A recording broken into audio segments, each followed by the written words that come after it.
አሰላሙ አለይኩም እንዴት ናችሁ? እኔ ደህና ነኝ አልሐምዱሊላህ። እስኪ ዛሬ ደግሞ እቺን ለስለስ ያለች የብስኩት አሰራር አብረን እንስራ።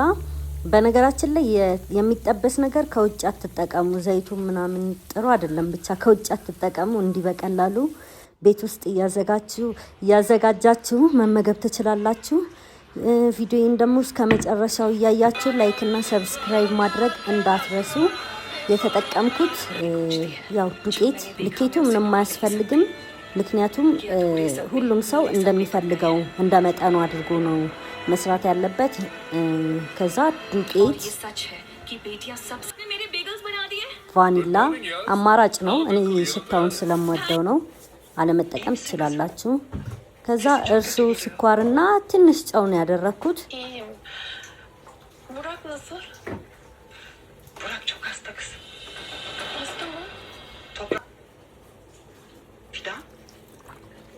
እኔ እዚህ ጋር ለስለስ እንዲልልኝ ስለምፈልግ ውሃውን ትንሽ በዛ አድርጌበታለሁ። ከዛ ትንሽ ዘይት ተጠቅሜያለሁ። እናንተ ደግሞ ደረቅ እንዲልላችሁ ውሃውን አታብዙት፣ ደረቅ አድርጉት ሊጡን። እኔ ሊጡን ቀጠን ነው ያደረኩት፣ ምክንያቱም ልጅ ስላለ ልጅ ስለሚበላ ቤት ውስጥ ለዛ ብዬ ለስለስ ነው ያደረኩት ብስኩቱንና ደረቅ ማድረግ ትችላላችሁ። እና ደግሞ የዩቲዩብ ቻናሌን እባካችሁ ሰብስክራይብ እያደረጋችሁልኝ ቪዲዮውን ላይክ አድርጉልኝ፣ ለብዙ ሰዎች እንዲደርስ። አዲስ ጀማሪ ነኝ፣ አበረታቱን። ብሎግ እንሰራለሁ እና እባካችሁ ሰብስክራይብ በማድረግ አበረታቱን። ይህን ቪዲዮውን ላይክ እያደረጋችሁ ለሌሎች ሰዎች እንዲደርስ አድርጉልኝ። በነገራችን ላይ የሊጥ ስራ ስትሰሩ ሊጡን በደንብ ማሸት ነው ዋናው ነገር። በደንብ መታሸት አለበት፣ ካልሆነ አያምርላችሁም የምትሰሩት ነገርና ዋናው ነገር የሊጥ ስራ ስትሰሩ በቃ እጃችሁን እስኪደክማችሁ በደንብ እሹት።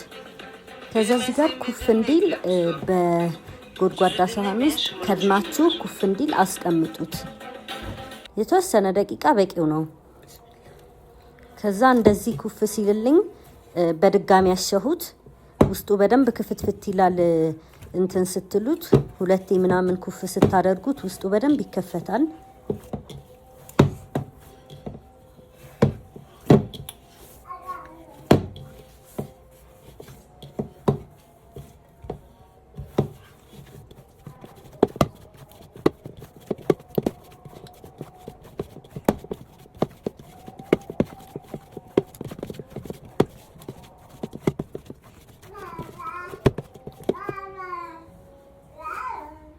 ከዛ እዚህ ጋር በድጋሚ ኩፋስ ብየዋለሁ ማለት ነው። ከዛ በኋላ የኩፍ ያለልኝን ሊጥ ወደ መዳመጥ ነው የምገባው።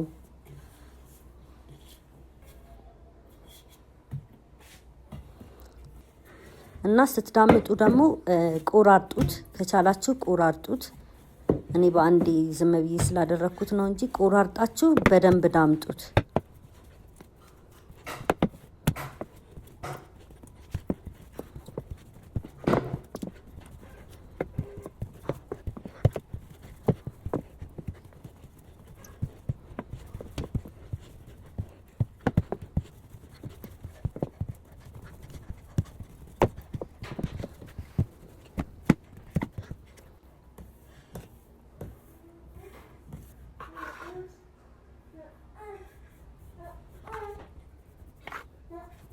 ከዛ በምትፈልጉት መጠን እየቆራረጣችሁ እንደምትፈልጉት ከላይ ቅርጽ እያወጣችሁ መጥበስ ነው።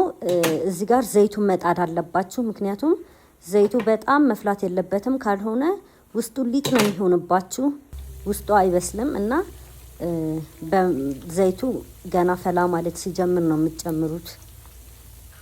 እና የኔ እቺ መስላ ደርሳልኛለች። ቆንጆ ብስኩት አሰራር ነው። ለልጆች ምናምን ደግሞ ቆንጆ ነው፣ አይደርቅባቸውም። ሞክሩት። ዩቲዩብ ቻናሌን በድጋሚ ላስታውሳችሁ ሰብስክራይብ እያደረጋችሁልኝ ቪዲዮውን ደግሞ ላይክ በማድረግ አበረታቱን።